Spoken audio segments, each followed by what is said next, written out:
Ocarina of Time, a game that had a huge impact on both story and gameplay of the Legend of Zelda franchise, and of course the gaming scene as a whole. So what would happen if this iconic game just disappeared? Erased from history for good? None of it ever happened. Well, let's find out.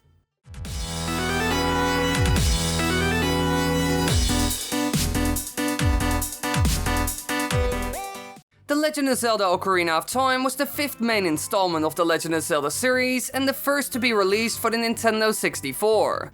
It was one of the most highly anticipated games of its age, and is listed among the greatest video games ever created by numerous websites, magazines, and more, so clearly its fame pursues it. Released in the United States on November 23rd, 1998, it was the first game in the Legend of Zelda series that was visually displayed in 3D. Every game that appeared before it on consoles like the Game Boy and SNES had a front or top-down view in 2D. It is generally considered to be a classic, most famously scoring the first perfect 40/40 score in the Famitsu magazine, a feat that only 23 games have ever achieved. But today we are going to look at what would have happened if it never appeared on the market. Well, in order to get an idea on what would change, we will take a look at two huge things: the Zelda franchise and gaming scene as a whole. Let's start with our first point, the place where its impact was felt the most. First up, the story, also known as the Cursed Timeline. When it comes to that, Ocarina of Time is one of the most vital and decisive games in the entire series. This is because of its placement and connections with past and future games.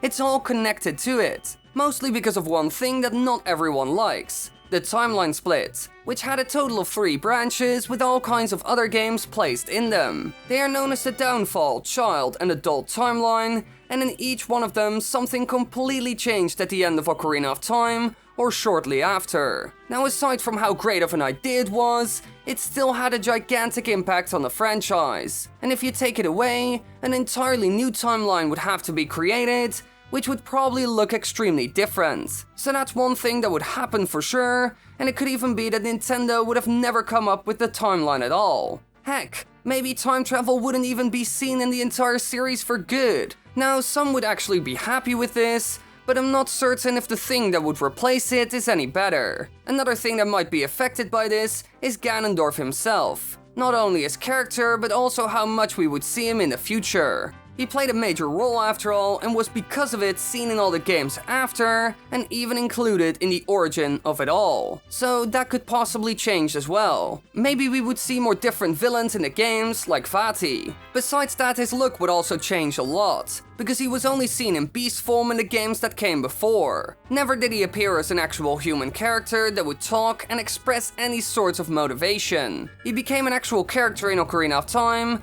and in the games that came after, like Twilight Princess, this was also seen. And of course, the things this game did when it came to items like the Master Sword and Ocarina music elements would also be gone. It won't be in the story anymore. However, it's not just the story that it had a huge impact on, because the gameplay was also different in a lot of ways after that. One big thing that changed was the dungeons, mostly the new altered structure. Back in A Link to the Past, which was the game that came before, a lot of similar things are seen, like a map, compass, the key that must be collected in order to open doors, puzzles, and enemies that need to be defeated. In both games, it's a multi-level dungeon ranging in a number from 2 to infinite rooms, because some got really big. However, the part where stuff really starts to change is the big key, which opened major chests and boss rooms. But in Ocarina of Time, it only opens the boss door, and this changed the structure quite a lot. All the dungeons in the game go like this. You get your first quite short part where you don't have the special item.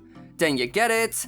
Then the second part starts where you use the item to open new paths and go further with a mini-boss in between, and then we go to the boss. So in these dungeons, items are a lot more important and used a lot, compared to A Link to the Past. And this was also seen in almost every game that came after. So many followed this structure. Even the bosses got something new that stuck: eyeballs and other timed targets. You can't just keep hitting them. You have to expose their weak points every time before truly attacking. And to do this, you need to use the item you got in a dungeon. This was another thing later games did as well, so if Ocarina of Time wasn't there, this would be completely different. The so-called Ocarina of Time dungeon formula would be gone, and this could open the door to more layouts, or maybe something similar to the stuff seen in A Link to the Past. Dungeons that we are familiar with could have completely changed pacing, and therefore have a completely new experience. Even small things like the iconic eyeball puzzles seen throughout the dungeons would be seen less, or were even gone. Another huge aspect that would affect the franchise as a whole would be the combat. Z-targeting wouldn't be a thing. This system of locking on to enemies, characters and objects using a specific button wouldn't exist, and we have no idea what could replace it. Almost every other game in existence uses it to deal with potential targets. The only thing you could try is a style similar to Crash Bandicoot, however that isn't 3D in the same sense as Ocarina of Time. So this would have an impact on the world as a whole, not just those Nintendo kid games as some would say. But we will get back to that in a bit. Now for the final element that would be lost, the companions. Sure, you had guides and characters that you talked a lot to in A Link to the Past, however, it's not the same. You didn't have someone with you for the whole ride. Navi was always at your side, and you could talk to her anytime. This goes for the other way around as well. So many iconic characters like Midna and Vi would also be lost. They could have been seen on the side, but not as our ride or die homie. This would also have an even bigger impact on the story, with all those characters being gone, along with the stuff associated with them. Sure, you wouldn't have to listen to their whining anymore, but too much would be lost to make it a good outcome in any way. Now, one small thing I would like to mention as well is the chest cutscenes. The grand opening that you would get when opening one would also disappear. This would speed up the game a lot, but some will certainly miss the effect that it created. Another minor thing that we might see more if this happened is side-scroller sections like the ones seen in Link's Awakening, but this time 3D. Like in New Super Mario Bros. Or Crash Bandicoot. They were experimenting with it after all. Overall, these parts weren't bad and could be a fun change of pace. So if this played a bigger role in the Zelda series, it might have been a good thing. Now, before we continue, I want to ask you something. Have you subscribed yet? Have you clicked the bell button yet? These things are important for both you and me, so be sure to do so if you like the content, because way more videos will be coming soon. Now, let's move on.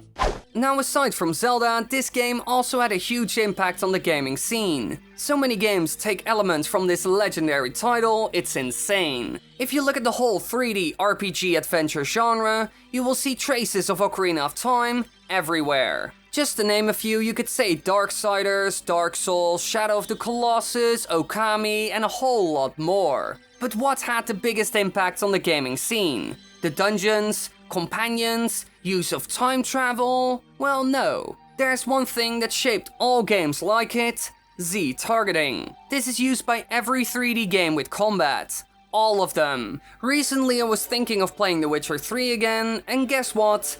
This had the same targeting system. Even the new Spider-Man for the PS4 uses a similar system because it highlights your target and auto-directs your attacks towards them. You don't really lock on, but besides that, it's exactly the same. Basically, every 3D game with combat uses elements from it. So if Ocarina of Time wasn't there to be one of the first to set a standard for it, there could have been a completely different system for it. The developers even said the following about the development of the game. When we were creating Ocarina, 3D adventure games were not as popular as today. In fact, it was one of the first 3D tryouts that Nintendo developed. So at the time there was nothing we could rely upon when we were creating the game. Every single aspect of it was a new experiment to us. Each and every day we focused on creating something new. That was the process, and the result was Ocarina.